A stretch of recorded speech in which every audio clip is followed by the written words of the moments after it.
আমরা শাওয়াল মাসের তৃতীয় জুমায় জুমা নামাজ আদায় করার জন্য মসজিদে সমবেত হয়েছি। এজন্য আমরা আল্লাহ তাআলার দরবারে শুকরিয়াতান বলি আলহামদুলিল্লাহ। সম্মানিত মুসল্লিয়ান কিরাম, আমি আপনাদের সামনে পবিত্র কোরআন শরীফের সূরা নাহলের ৯৭ নম্বর আয়াত কারিমা তেলাওয়াত করেছি।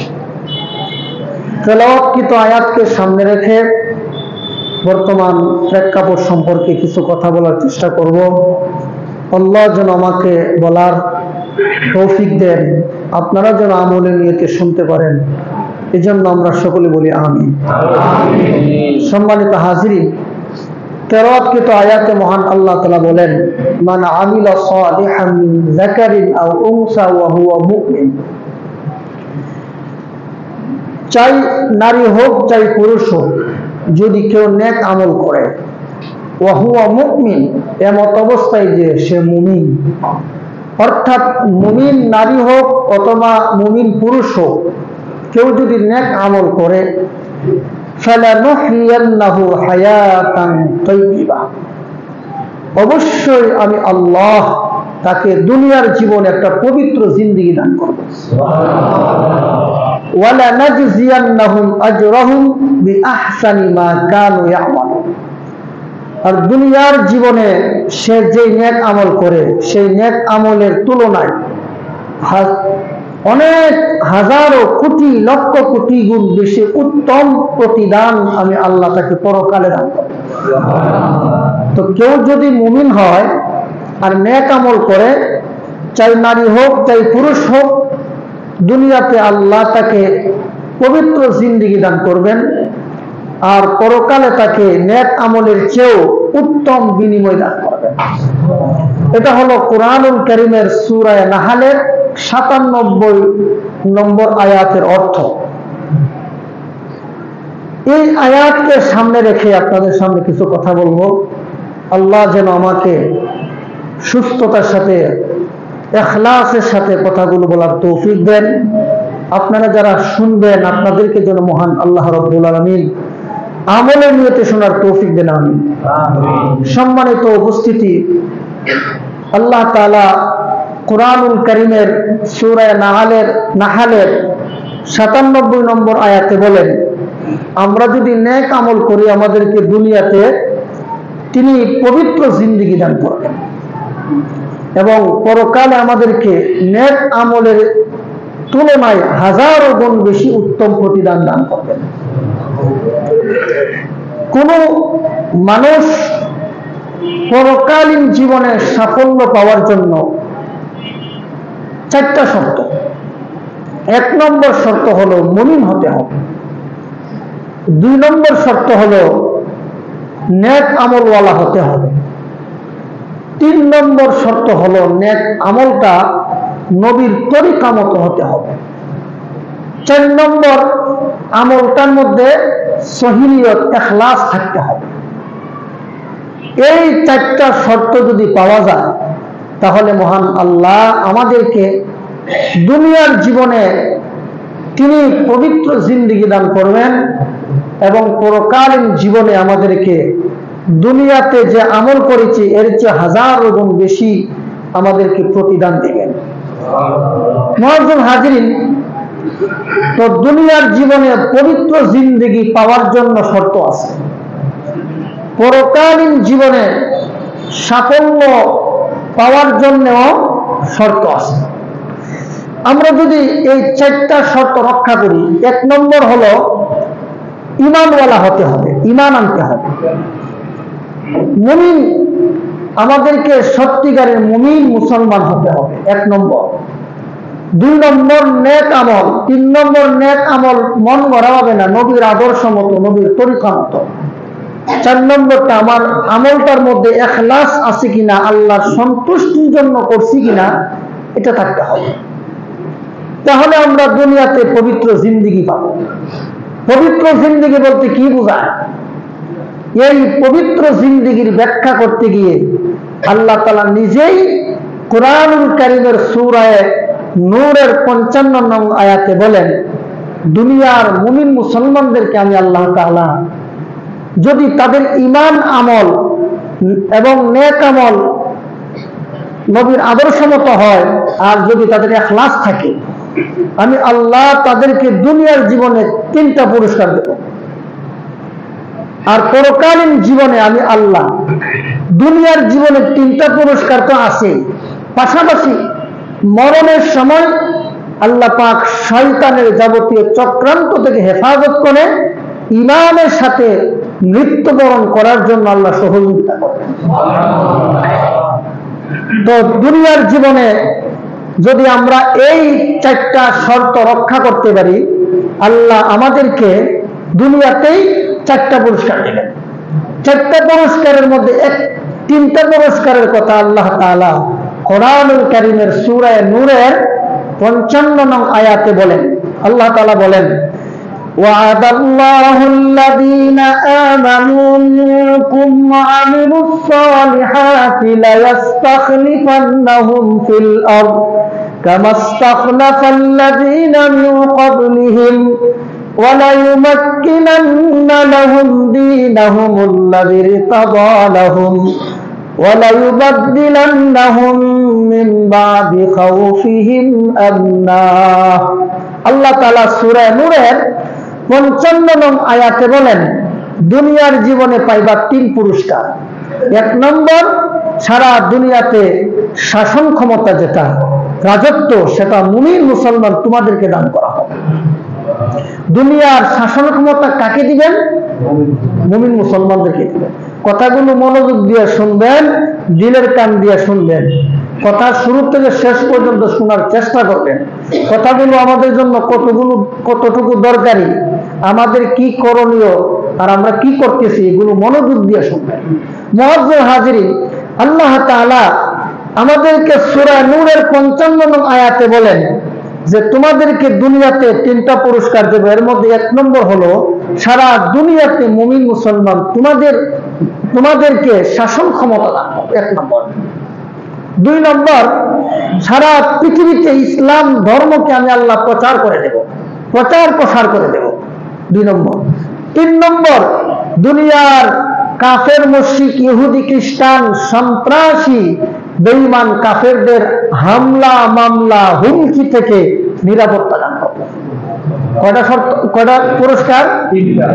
1 নম্বর, সারা দুনিয়াতে মুসলমানদের শাসন ক্ষমতা আল্লাহ দান করবেন। 2 নম্বর, মুমিন মুসলমানের ধর্ম ইসলামকে সারা দুনিয়াতে আল্লাহ প্রচার প্রসার করে দেবেন। 3 নম্বর, মুমিন মুসলমানদেরকে সন্ত্রাসী, বেঈমান কাফেরদের হামলা, মামলা, হুমকি থেকে নিরাপত্তা দান করবেন। কিন্তু আমরা যদি বর্তমান পৃথিবীর দিকে লক্ষ্য করি, আমরা দেখতে পাই যে আমাদের সারা পৃথিবীতে মুসলমানদের কোন রাজত্ব নাই। আসেনি? কি বলেন, আছে? পৃথিবীর কোন দেশে 100% মুসলমানদের কোন রাজত্ব নাই। যারা মুসলিম দেশগুলো, এরা সবাই বেঈমান কাফের, ইহুদি খ্রিস্টানদের দালালি এবং চাটুকারিতায় লিপ্ত। 2 নম্বর হলো মুসলমানদের ধর্ম আল্লাহ সারা পৃথিবীতে প্রচার প্রসার করে দিবেন তো দূরের কথা, আজকে মুসলমানের ধর্ম ইসলাম আজকে অবহেলিত। ইসলাম ধর্ম শুধু বেদিন কাফিরের দেশে কেন, আমাদের দেশে কেন, ইসলাম তো মসজিদের ভিতরেই অবহেলিত। কি বলেন আপনারা? ইসলামটাকে আমাদের মসজিদ, পৃথিবীর সর্বশ্রেষ্ঠ স্থান মসজিদ, এর চেয়ে উত্তম কোন জায়গা আসেনি দুনিয়াতে। আহাব্বুল বিলাদি ইলাল্লাহি মাসাজিদুহা, ওই যে শুধু বাচ্চা হবে আছে, আহাব্বুল বিলাদি ইলাল্লাহি মাসাজিদুহা। আল্লাহ রাসূল বলেন পৃথিবীর মধ্যে সবচেয়ে শ্রেষ্ঠ উত্তম জায়গা হলো আল্লাহর ঘর মসজিদ। আজকে ইসলাম মসজিদের ভিতরে অবহেলিত। কি বলেন আপনারা? আজকে ইহুদ খ্রিস্টানের দেশ বাদ দেন, আমার সমাজ বাদ দেন, দেশ বাদ দেন, আজকে ইসলাম তো আমার মসজিদে অবহেলিত। আজকের জমানায় কি মসজিদগুলো সারা দুনিয়া তো আপনার ইহুদ নাসারা বেঈমানের দল দখল করে নিছে। ইসলামের সর্বশেষ এবং সবচেয়ে মুসলমানের আবেগের স্থান মসজিদ, ওই মসজিদগুলো আজকে অবহেলিত।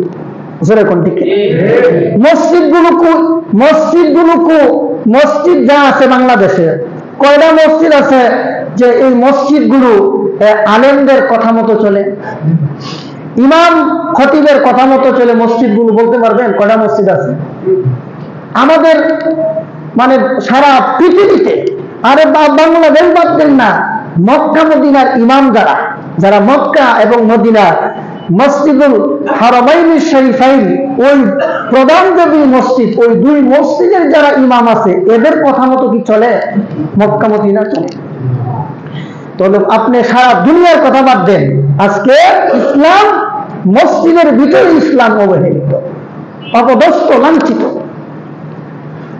তো ইসলাম ধর্মকে আল্লাহ তাআলা সারা দুনিয়াতে প্রচার প্রসার করে দিবেন, এটা তো হলোই না, বরং আজকে মুসলমানের ধর্ম অবহেলিত।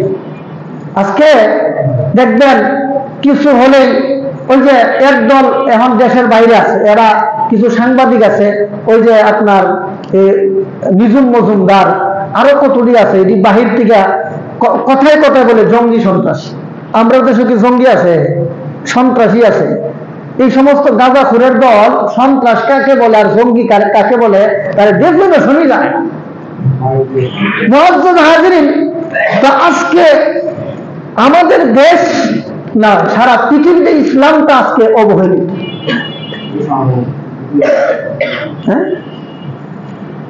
আজকে সারা পৃথিবীতে ইসলাম অবহেলিত, 2 নম্বর। 3 নম্বর, ইসলাম ধর্মের অনুসারী যারা আজকে সারা পৃথিবীতে যেখানে আছে সেখানে আজকে আক্রান্ত।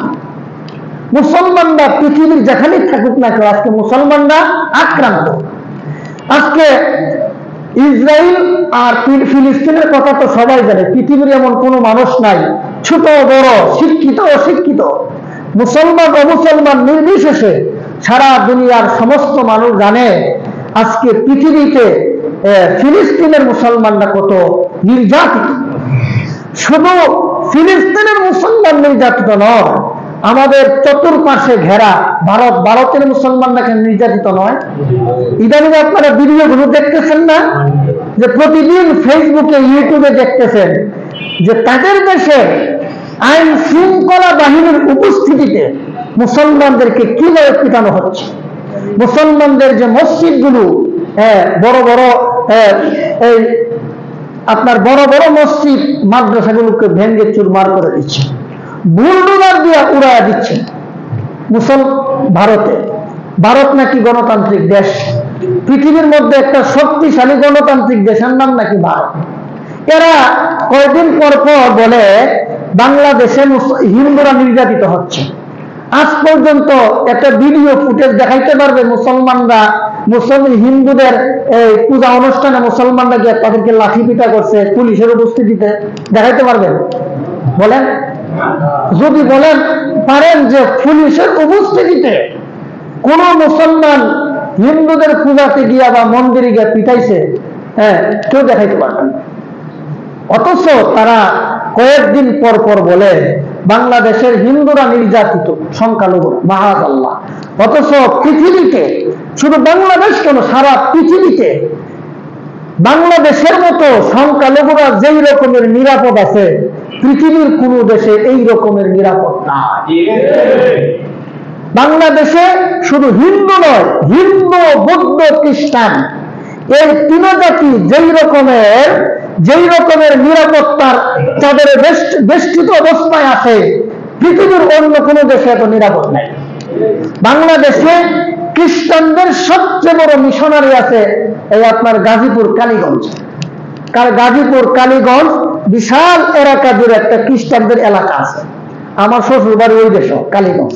কথা বলছেন তো? আমি তো দিকে দেখি, আজ পর্যন্ত কেউ দেখাইতে পারবে না খ্রিস্টানদের কোনো উপাসনালয়ে গিয়া মুসলমানরা কোনো হামলা করছে বা খ্রিস্টানদের উপর কোনো জুলুম অত্যাচার করছে, কেউ দেখাইতে পারবে না। তাহলে আমরা বাংলাদেশে যে সমস্ত সংখ্যালঘুরা বসবাস করে এদের উপর হামলা হয়, নির্যাতন হয়, এই কথা যারা বলে এরা কি সত্যবাদী না মিথ্যাবাদী? আল্লাহ কোরআনে বলে লানাতুল্লাহি আলাল কাযিবিন, মিথ্যাবাদীদের উপর আল্লাহ লানত। মুসলমানদেরকে ভারতে কোণঠাসা করার জন্য, মুসলমানদেরকে তাদের সম্পদ হারা করার জন্য ওয়াকফ বিল আইন পাশ করছে।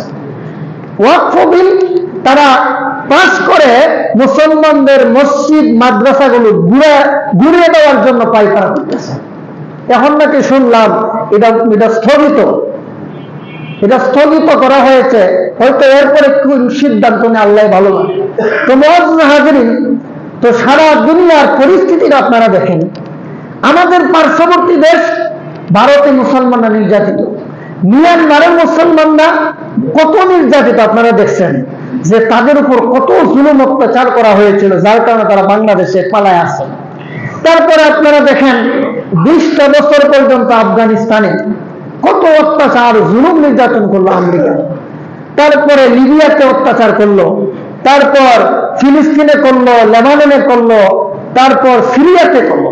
অর্থাৎ পৃথিবীর যেখানে মুসলমান সেখানে শুধু মুসলমানরা অত্যাচারিত, কারণ নাই। তাইলে মুসলমানরা সারা পৃথিবীতে অত্যাচারিত, নির্যাতিত। আল্লাহ বলেন কি, আর বাস্তবে আমরা দেখতেছি। আল্লাহ বলছেন তোমাদেরকে 3টা পুরস্কার দেবে। 1 নম্বর, আল্লাহ তোমাদের ধর্মকে আল্লাহ সারা পৃথিবীতে মুসলমানদের রাজত্ব কায়েম করে দিবে। 2 নম্বর, মুসলমানের ধর্ম সারা পৃথিবীতে প্রচার করে দিবে। 3 নম্বর, মুসলমানদেরকে নিরাপত্তা দান করবে। 3টা শর্তের কোন একটা শর্তই বাস্তবায়ন হলো না। মুসলমানদের রাজত্ব বলতে পৃথিবীতে কিছু নাই। 2 নম্বর, মুসলমানদের ধর্ম প্রচার প্রসার করবে দূরের কথা, মুসলমানরা আজকে অবহেলিত, নির্যাতিত, নিষ্পেষিত। 3 নম্বর, মুসলমানরা নিরাপত্তা লাভ করবে তো দূরের কথা, পৃথিবীর যেখানে মুসলমান আছে সেখানেই মুসলমানরা নির্যাতিত। তাহলে আল্লাহর ওয়াদা কি? আল্লাহ কি মিথ্যা বলতে পারে? মাআযাল্লাহ, বলতে পারে? সবকিছু মিথ্যা হলে আল্লাহর কথা কোনোদিন মিথ্যা হইতে পারে না। তো আল্লাহ রাব্বুল আলামিন বলেন, আমি যে 3টা শর্ত দিলাম, এই 3টা শর্ত আমি এমনিই দেই নাই। আমি তোমাদেরকে যে 3টা পুরস্কার দিব, 3টা পুরস্কার আমি শুধু এমনিতেই দিয়ে দিব এমন নয়। একটা ছাত্র, আপনি যে ক্লাস করেন, আপনার ছাত্রদেরকে বললেন তোমরা যদি কেউ আমার বিষয়ে 90-এর উপরে নাম্বার উঠাইতে পারো তাহলে তোমাকে এই দেওয়া হবে। বাবা বললো, ছেলে তুই যদি পরীক্ষায় মানে প্রত্যেক বিষয়ে 90-এর উপরে নাম্বার উঠাইতে পারো তাহলে তোমাকে হুন্ডা কিনে দেব। মা বললো তোমাকে আইফোন কিনে দেব। এখন দেখা গেছে শিক্ষকে দিল প্রতিশ্রুতি, বাবা দিল প্রতিশ্রুতি, মা দিল প্রতিশ্রুতি, দেওয়ার পরে এখন দেখা গেল যে এই ছেলে 90-এর উপরে নাম্বার উঠাবে দূরের কথা, সে ঠিক মতো ফেলও করতে পারছে না। হে যদি প্রত্যেক সাবজেক্টে 10, 15, 20 করে পায়, হে কি পাস করলো না ফেল করলো? ফেলটাও কি সাধারণ ফেল নাকি অপমানজনক ফেল? অপমানজনক ফেল করছে, অপমানজনক ফেল করছে। এখন বলেন, শিক্ষকের পক্ষ থেকে কোনো পুরস্কার পাবে না, বাবার পক্ষ থেকে কোনো পুরস্কার পাবে না, মার পক্ষ থেকে পাবে না। কেন পাবে না? শিক্ষক মা বাবা তাকে যেই শর্তে পুরস্কার দেওয়ার কথা বলেছিল সেই শর্ত ছেলে রক্ষা করে নাই, সুতরাং ছেলে কোনো ধরনের পুরস্কার পাবে না। ঠিক তেমনিভাবে আল্লাহ আমাদেরকে 3টা প্রতিশ্রুতি দিয়েছেন, সেই 3টা প্রতিশ্রুতি বিনা শর্তে আল্লাহ দেন নাই, বরং 2টা শর্ত সাপেক্ষে দিয়েছেন। এই 2টা শর্ত আগে বর্ণনা করছেন, পরে পুরস্কারের বিবরণ দিয়েছেন। আল্লাহ তাআলা বলেন, ওয়াদাল্লাহু আল্লাযীনা আমানু মিনকুম ওয়া আমিলুস সালিহাতি লা ইস্তাখলিফান্নাহুম। এই সূরা নূরের 55 নং আয়াতের শুরুর অংশ। ওয়াদাল্লাহ, আল্লাহ ওয়াদা দিয়েছেন, ওয়াদাল্লাহু আল্লাযীনা আমানু মিনকুম, তোমাদের মধ্য থেকে যারা সঠিক ঈমানদার হবে, ওয়া আমিলুস সালিহাত, এবং নেক কর্ম করবে, আল্লাহ সূরা নূরের 55 নং আয়াতের শুরুতে সারা দুনিয়ার সমস্ত মুসলমানদেরকে দুইটা শর্ত জুড়ে দিয়েছেন। 1 নম্বর শর্ত, তোমরা সত্যিকারের মুমিন হও। 2 নম্বর শর্ত হলো তোমরা নেক আমলওয়ালা বান্দা হয়ে যাও। যেই যুগের মুসলমান সত্যিকারের ইমানদার হবে, যেই যুগের মুসলমান সত্যিকারের আমলওয়ালা হবে, আল্লাহ পাক সেই যুগের মুসলমানদেরকে সেই 3টা পুরস্কারে পুরস্কৃত করবে।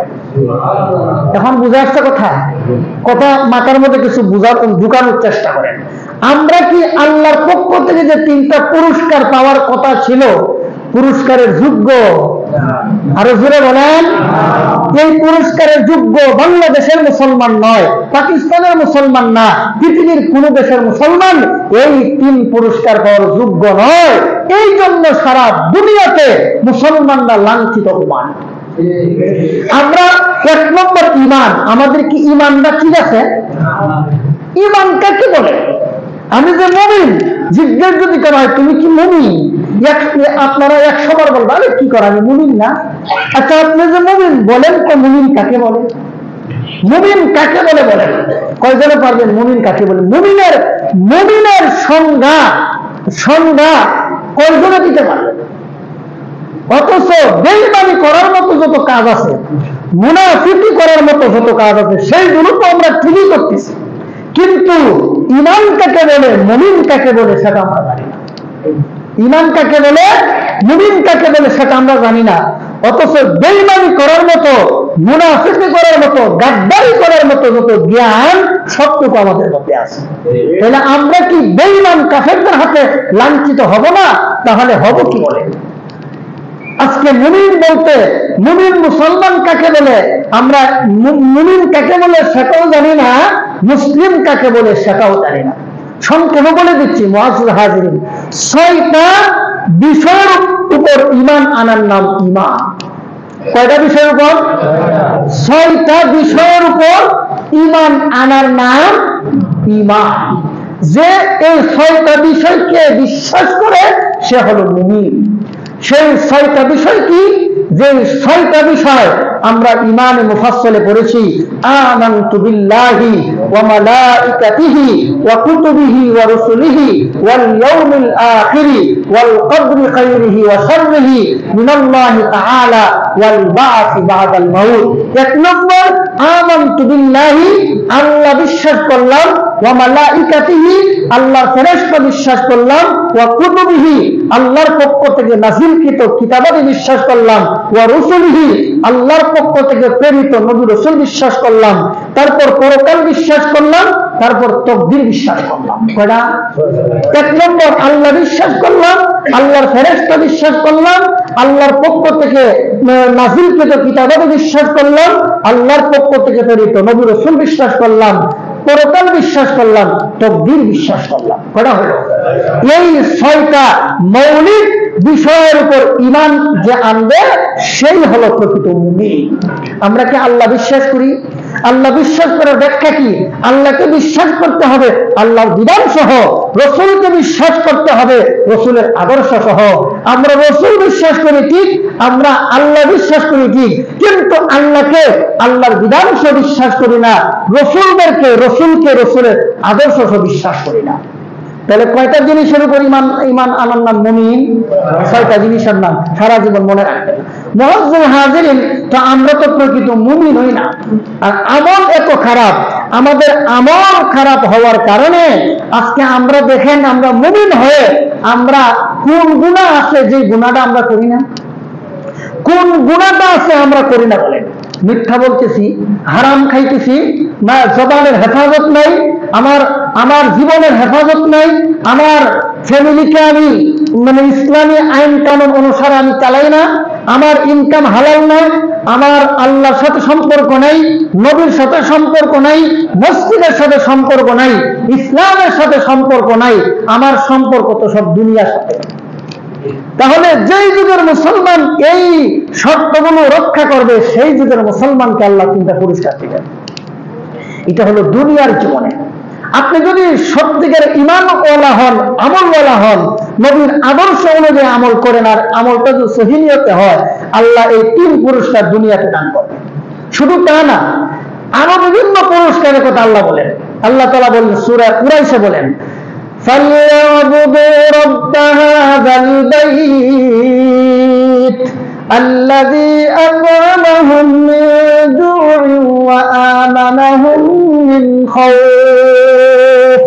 আল্লাহ বলেন ফাল্যাবুদু রব্ব হাযাল বাইত, এই যে ঘর অর্থাৎ বাইতুল্লাহ, বাইতুল্লাহর মালিক যিনি আল্লাহ, সেই আল্লাহর ইবাদত করো, 2 পুরস্কার পাবা।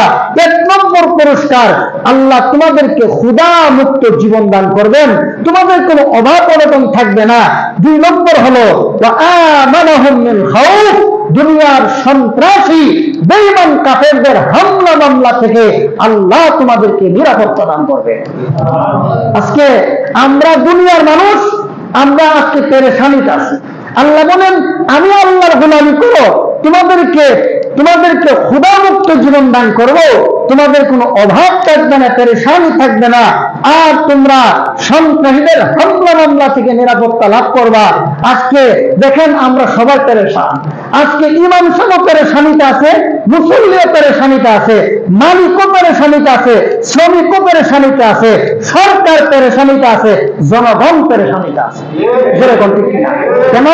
সবার একটাই চাওয়া পাওয়া, কেমনে আগামী দিনগুলো আমার সুন্দর কাটবে, আমার কোনো অভাব অনটন যেন না আসে, আমি যেন আমার বউ বাচ্চা 2 বাচ্চা নিয়ে সুন্দরভাবে স্বাচ্ছন্দ্যে জীবন যাপন করতে পারি, সেই চিন্তা আমরা বিভোর। সেই চিন্তায় বিভোর থাকতে গিয়া আমরা হালাল হারাম বাঁচি না, আমরা শুধু দুনিয়া কামানোর পিছনে ব্যস্ত। তাহলে আজকে আমরা দুনিয়াতে, দুনিয়ার মুমিন মুসলমান আজকে পেরেশান থাকার কথা। অনেক আয়াত আল্লাহ বলেন وَلَوْ أَنَّ أَهْلَ الْقُرَىٰ آمَنُوا وَاتَّقَوْا لَفَتَحْنَا عَلَيْهِمْ بَرَكَاتٍ مِّنَ السَّمَاءِ।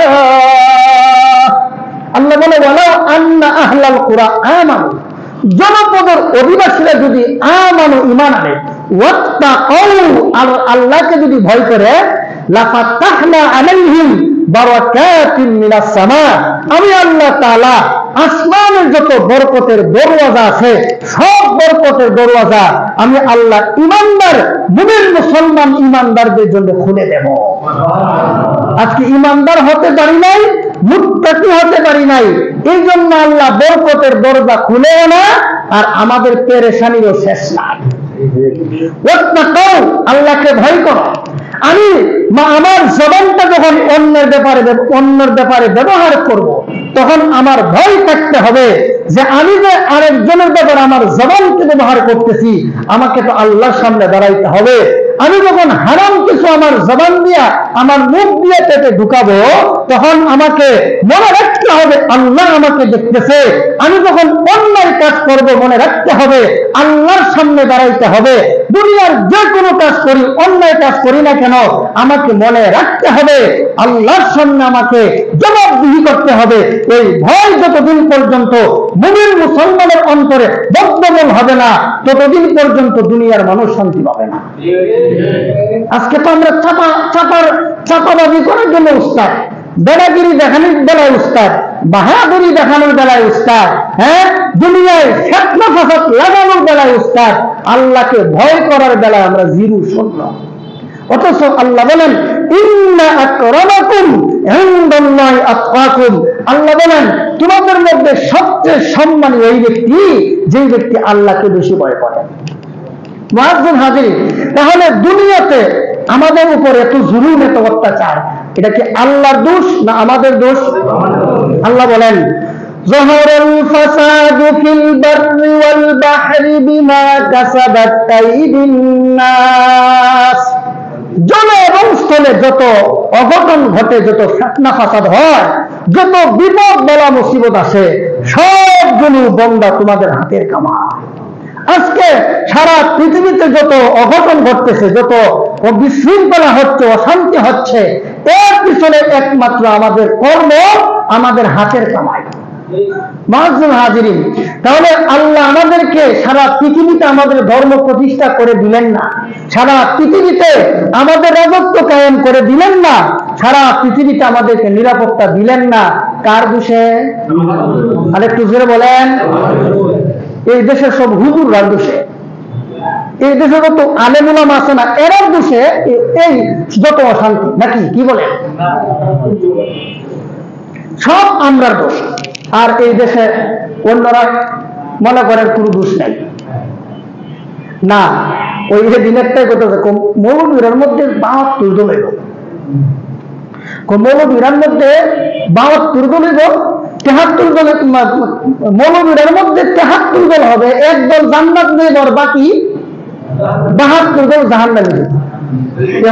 তখন আমি বললাম, ঠিক আছে, ৭২ দলের ৭৩ দলের মধ্যে যদি এক দল জান্নাতে যায় মৌলবী, আর যদি ৭২ দলে জাহান্নামে যায়, তাহলে আপনাদের মধ্যে যে সুদখোর, ঘুষখোর, মদখোর, গাঁজাখোর, জিনাখোর, ইডি কোন বড়?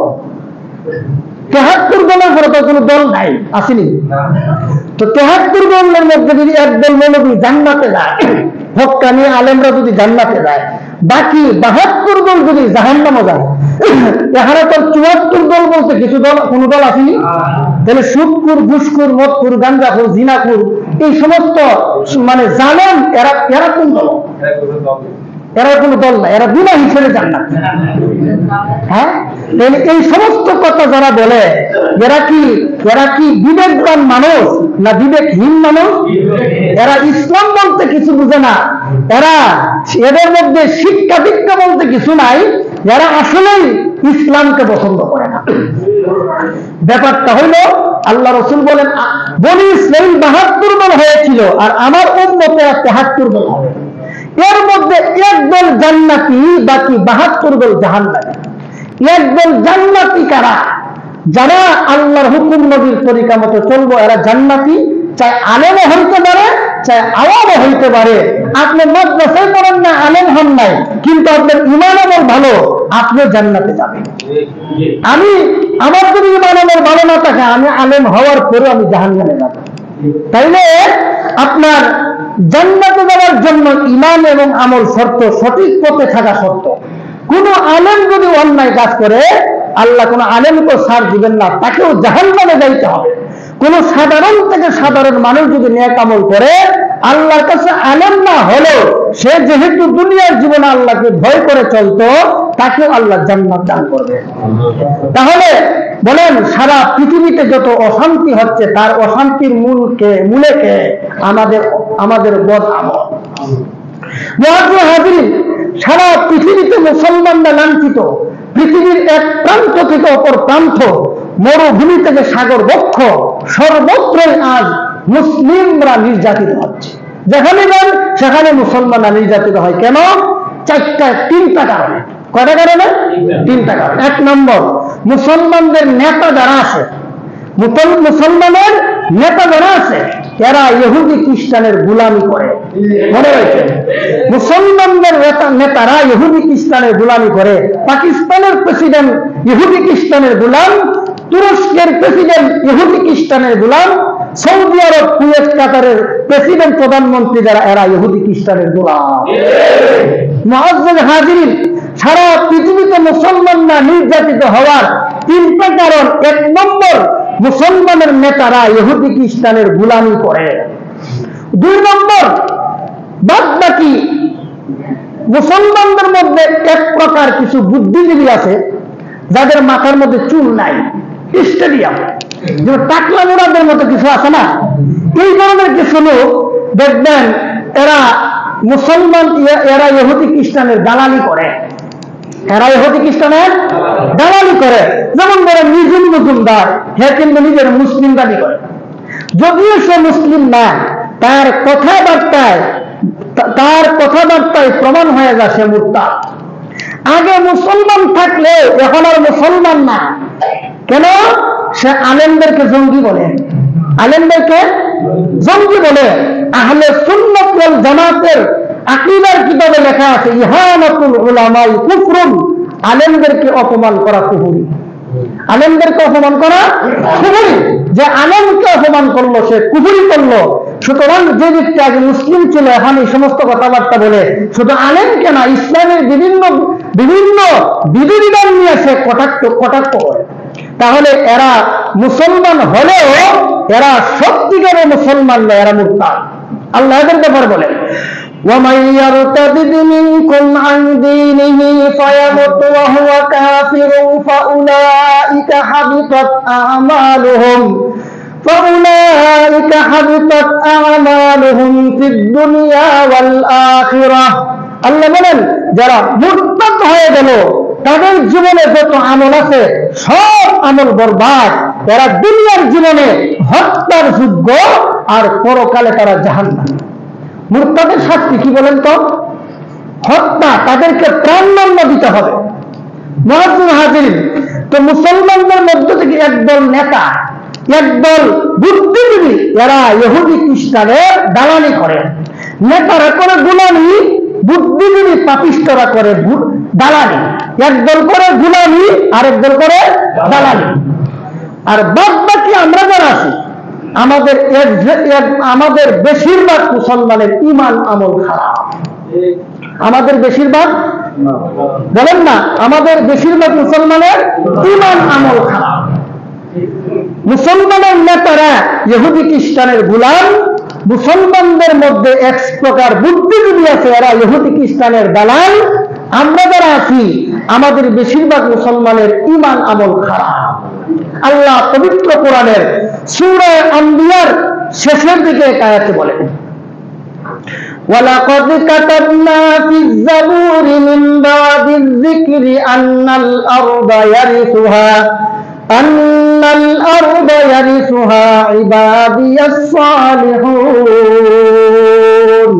আল্লাহ তাআলা বলেন وَلَقَدْ كَتَبْنَا فِي الزَّبُورِ, আল্লাহ বলেন কোরআনুল কারীম নাযিল করার আগে জাবুর নামক একটি কিতাব নাযিল করেছিলাম। সেই কিতাবে একটা বিষয় আমি আল্লাহ লিপিবদ্ধ করে দিয়েছিলাম, সেই বিষয়টা কোরআনুল কারীমেও লিপিবদ্ধ করে দিলাম। বিষয়টা কি? আন্নাল আরদা ইয়ারিসুহা ইবাদিয়াস সালিহুন। আল্লাহ বলেন ভূমির অধিকারী হবে আমার নেককার বান্দারা। ভূমির অধিকারী কারা হবে? আরো জোরে, আল্লাহর নেককার বান্দারা। আন্নাল আরদা বলে আল্লাহ কোন ভূমি বুঝাইলেন?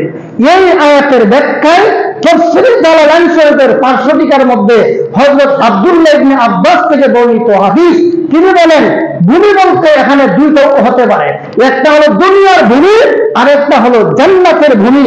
আল্লাহ তাআলা বলেন দুনিয়ার ভূমি আমি আল্লাহ নেককার বান্দাদের জন্য বরাদ্দ করলাম, জান্নাতের ভূমিও আমি আল্লাহ নেককার ভূমি মুসলমানের জন্য বরাদ্দ করলাম।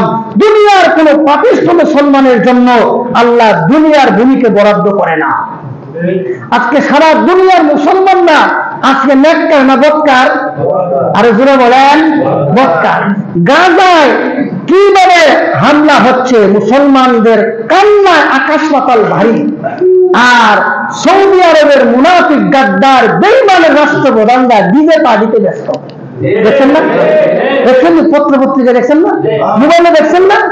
ওইদিকে শিশু বাচ্চা, নারী, পুরুষ, বৃদ্ধ তাদের কান্নায় আকাশ পাতাল ভারী হয়ে যাচ্ছে, তাদের লাশের দুর্গন্ধে আকাশ পাতাল ভারী হয়ে যাচ্ছে।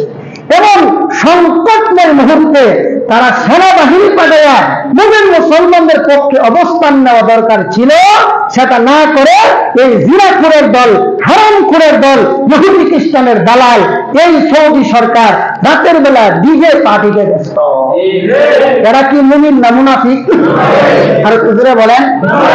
আল্লাহ বলেন وَلِلَّهِ الْعِزَّةُ وَلِرَسُولِهِ وَلِلْمُؤْمِنِينَ وَلَكِنَّ الْمُنَافِقِينَ لَا يَعْلَمُونَ। আল্লাহ বলেন ইজ্জতের মালিক আল্লাহ, মুমিনগণ, মুনাফিকরা বুঝে না। এই মুনাফিকরা যদি বুঝতো দুনিয়া এবং আখিরাতের কি ইজ্জত, কিভাবে আল্লাহর হুকুম মানলে দুনিয়া এবং আখিরাতে ইজ্জত পাওয়া যায়, এটা যদি মুনাফিকরা বুঝতো তাহলে এই ইজ্জত আঁকড়ে ধরার জন্য তারা সর্বদাই চেষ্টা করত।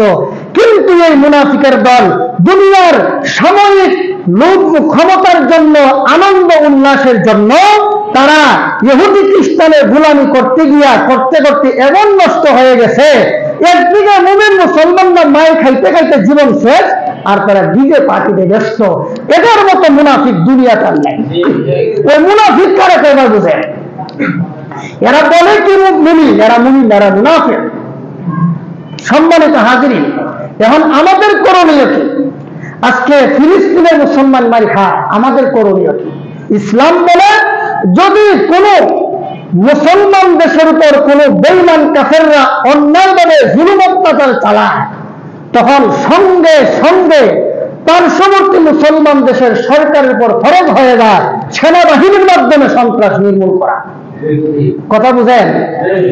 গাজা ফিলিস্তিন যে একটা দেশ, এই দেশের উপর যখন ইহুদিরা সন্ত্রাস চালায়, তখন মিশর সরকারের উপর জিহাদ ফরজ, লেবানন সরকারের উপর জিহাদ ফরজ, জর্দান সরকারের উপর জিহাদ ফরজ, আশেপাশে যত মুসলিম কান্ট্রি আছে, সৌদি আরব, কুয়েত, কাতার, সবার উপর জিহাদ ফরজ। যদি পার্শ্ববর্তী কোন মুসলমান দেশের সরকার সন্ত্রাস নির্মূলের কোন পদক্ষেপ গ্রহণ না করে, তখন সঙ্গে সঙ্গে দূরবর্তী কোন মুসলিম দেশ থাকলে তাদের উপর তখন জিহাদ ফরজ হয়ে যায়। একটা কথা ভালো রকম মনে রাখবেন, সারা দুনিয়ার সমস্ত মুসলিম কান্ট্রির প্রধানমন্ত্রী যারা রাষ্ট্রপ্রধান আছে, তাদের উপর বর্তমানে জিহাদ ফরজ। মিশর সরকারের উপর জিহাদ ফরজ, লেবানন সরকার বলেন আর জর্দান বলেন, কুয়েত, কাতার, সৌদি আরব আর বাহরাইন বলেন, তুরস্ক বলেন, সমস্ত মুসলিম কান্ট্রি দেশের সরকারের উপর জিহাদ ফরজ। এরা যে জিহাদের মতো এমন একটা পবিত্র বিধানকে তারা আমলে নেয় না, তারা অসহায়দের পক্ষে দাঁড়ায় না। সুতরাং যদি তারা না দাঁড়ায়, তারা এটা প্রমাণ হয়ে যাবে এরাও মুমিন নয়, এরা ইহুদি খ্রিস্টানের দালাল। আরব কান্ট্রির রাষ্ট্রপ্রধান কোন মুমিন না ইহুদি খ্রিস্টানের দালাল? এটা পরিষ্কার হয়ে গেল। তার প্রমাণ কি? প্রমাণ লাগবে অসহায়দের পক্ষে দাঁড়ায়। মুআজ্জাজ হাজিরিন, এজন্য আল্লাহ তাআলা বলেন যে তোমরা তোমাদের ঈমান, আমল আর তোমাদের আমলটা নবীর তরিকা মতো করো আর ইখলাসের সাথে করো। যদি করতে পারো দুনিয়ার জীবনে 4 পুরস্কার পাবা। 1 নম্বর, আল্লাহ তাআলা বলেন যে তোমাদেরকে সারা পৃথিবীতে শাসন ক্ষমতা দান করব। 2 নম্বর, তোমাদের ধর্মকে প্রচার করে দেব। 3 নম্বর, তোমাদেরকে নিরাপত্তা দান করব। আর 4 নম্বরটা আরেক আয়াতে বলেন, আমি আল্লাহ তোমাদেরকে মরণের সময় ঈমান নসিব করব। আল্লাহ তাআলা বলেন, ইন্নাল্লাযীনা ক্বালু রাব্বুনাল্লাহু সুম্মা ইসতাকামু তাতানাজ্জালু আলাইহিমুল মালাঈকাতু আল্লা তাখাফু ولا تحزنوا وأبشروا بالجنة التي كنتم توعدون। আল্লাহ বলেন, যারা বলে আমাদের রব আল্লাহ, সুম্মা ইসতাকামু, অতঃপর যারা ঈমান এবং আমলের উপর অটল অবিচল থাকে, তাতানাজ্জালু আলাইহিমুল মালাঈকা, তাদের মরণের সময় আমি আল্লাহ রহমতের ফেরেশতা পাঠাবো। এরা এসে বলবে, আল্লাহ তাখাফু ওয়ালা তাহজানু, ও আল্লাহর প্রিয় বান্দা, তোমার টেনশনের দরকার নাই। দুনিয়াতে বাচ্চা কাচ্চা, বিবি বাচ্চারা এখানে আইতেছো, এই ব্যাপারে টেনশন করো না, আল্লাহ তাদের জিম্মাদার হয়ে যাবে। মরণের পরে কবরে গিয়ে তুমি শান্তিতে থাকবা না, শান্তিতে থাকবা, এই ব্যাপারে টেনশন করো না। আল্লাহ বলেন, وَأَبْشِرُوا بِالْجَنَّةِ الَّتِي كُنتُمْ تُوعَدُونَ। ও ফেরেশতারা, আমার প্রিয় বান্দাদেরকে তোমরা জান্নাতের সুসংবাদ দাও। তাহলে যদি দুনিয়ার জীবনে আমার আপনার ঈমান আমল যদি ঠিক থাকে, তাহলে দুনিয়াতে 3 পুরস্কার দেওয়ার পাশাপাশি মরণের সময় আল্লাহ আমাদেরকে ঈমানের সাথে মৃত্যু দান করবে। শুধু তা না, এরপরে আয়াতে বলেন, নাহনু আউলিয়াউকুম ফিল হায়াতিদ দুনিয়া আল্লাহ বলেন দুনিয়ার জীবনে দুনিয়ার বেগুন কাফেররা তোমাদের বিরুদ্ধে গেলেও আমি আল্লাহ তোমাদের বিরুদ্ধে যাব না, আমি আল্লাহ তোমাদের বন্ধু হয়ে যাব। তাহলে সারা দুনিয়াতে মুসলমানরা নির্যাতিত হওয়ার কারণে, নির্যাতিত হওয়ার পিছনে কারা দায়ী? আর একটু জোরে বলেন, আমরা নিজেরা। সুতরাং ওই উমুকরে তুমুকরে দোষারোপ করে লাভ নাই, তুমি তোমার নিজের আমল করো। তুমি যদি জাহান্নাম থেকে বাঁচতে চাও, তুমি যদি আল্লাহর কাছে মাপ পেতে চাও, তাহলে তোমার আমল ঈমান আমল নিয়ে ব্যস্ত থাকো। মুআজ্জিল হাজিরিন, এজন্য সারা দুনিয়ার মুসলমান দেশের সরকার প্রধান, আমরা তো জিহাদ করতে পারো, আমাদের তো সেনাবাহিনী নাই, সরকার সেনাবাহিনী পাঠাবে, অস্ত্র শস্ত্র পাঠাবে। দেখেন না ইরানের উপর মানে বোমা হামলা করার জন্য এই যে আমেরিকা চতুর পার্শ্বে তারা গ্রাউন্ড করে ফেলেছে, হুমকি ধমকি দিচ্ছে। এরা বলে আমরা তোমাদের মাথা নত করবো না। শুধু এইভাবে যদি মুসলিম কান্ট্রিগুলো এই সমস্ত লাল কুত্তার বাহিনীর বিরুদ্ধে দাঁড়ায় যেত, তখন দেখতেন এই সমস্ত লাল কুত্তার বাচ্চারা তারা পালানোর পথ পর্যন্ত খুঁজে পেত না।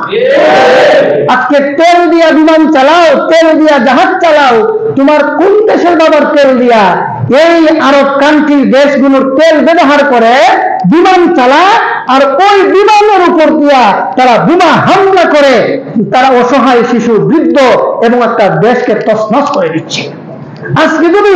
আজকে আরব দেশগুলো যদি বলতো তোগুলো আর তেল দিল না, তখন তাদের চর্বিটা একটু কমে যাইত, জোরে করতে। এখন আরব দেশের মুসলিম দেশের তেলগুলো পায়া মুসের তেল দিয়া ঘুরে, জোরে কোন ঠিক কিনা? এই জন্য আমরা নিজের আমল নিজে হেফাজত করার চেষ্টা করি। আমরা নিজে, আমার খবরে আমি যাব, আমার ঈমান আমল আমাকে হেফাজত করতে হবে। সব ধরনের অপকর্ম থেকে আমাদেরকে ফিরে আসতে হবে। আর ইহুদি খ্রিস্টান বেঈমান কাফেরদের পক্ষ অবলম্বন করা যাবে না। তারা যে চরিত্রের উপর আছে, আমরা ওই চরিত্রগুলো ছেড়ে দিই। অতএব আল্লাহ তাআলা যেন আমাদেরকে, আমাদের মুমিন মুসলমান ভাইদেরকে বিজয় দান করেন। ওর তো আজ নয় কাল, বিজয় একদিন আসবে। সময়ের অপেক্ষা, জোরে কোন ঠিক কিনা? সময়ের অপেক্ষা, মুমিন মুসলমান বিজয় হবে। তবে আল্লাহ অনেকে বলে আবাবিল বানাইবো, আল্লাহ আবাবিল কেরে? আল্লাহ আবাবিল বানাইবো কেন? যখন আবাবিল পাঠাইছিল তখন মুমিন মুসলমান বলতে দুনিয়াতে কেউ ছিল না, তখন আল্লাহ আবাবিল বানাইছে। এখন কি আল্লাহ ঠেকা লাগছে আবাবিল পাঠানোর জন্য? আমরা কি গুড়ার গাছ কাটবার লাগি? কি বলেন? সারা দুনিয়াতে এতগুলো মুসলমান থাকতে, এতগুলো সেনাবাহিনী থাকতে, এতগুলো অস্ত্র শস্ত্র থাকতে আল্লাহ আবাবিল পাঠাবে কেন? ও মুমিন মুসলমান, তোমাদের অস্ত্র শস্ত্র আর তোমাদের সেনাবাহিনী কোন কাজের জন্য? এজন্য আমরা আসুন নিজেরা তওবা করি, নিজেদের আমল নিজেরা সংশোধন করি। আমি আমার কবর আমি যাব, আমার কবর যেন সুন্দর হয়, আমার হাসর যেন সুন্দর হয়, জান্নাতে যেন আমার বাসস্থান হয়, জাহান্নাম থেকে যেন আমি বেঁচে যেতে পারি, সেই তৌফিক যেন আল্লাহ আমাদেরকে দান করেন। আর আমিও আজকে রোজার 28 রোজা থেকে একদিন ভালো, একদিন অসুস্থ, খুব শরীর খারাপ, কালকে রাত্রের থেকে আরো খুব খারাপ। এই জন্য কয়েকদিন পরে পরে শরীরটা খারাপ হয়ে যায়। তো একটু দোয়া করবেন আল্লাহ যেন আমরা সুস্থ দান। ওয়া আখির দাওয়ানা আলহামদুলিল্লাহি রাব্বিল আলামিন।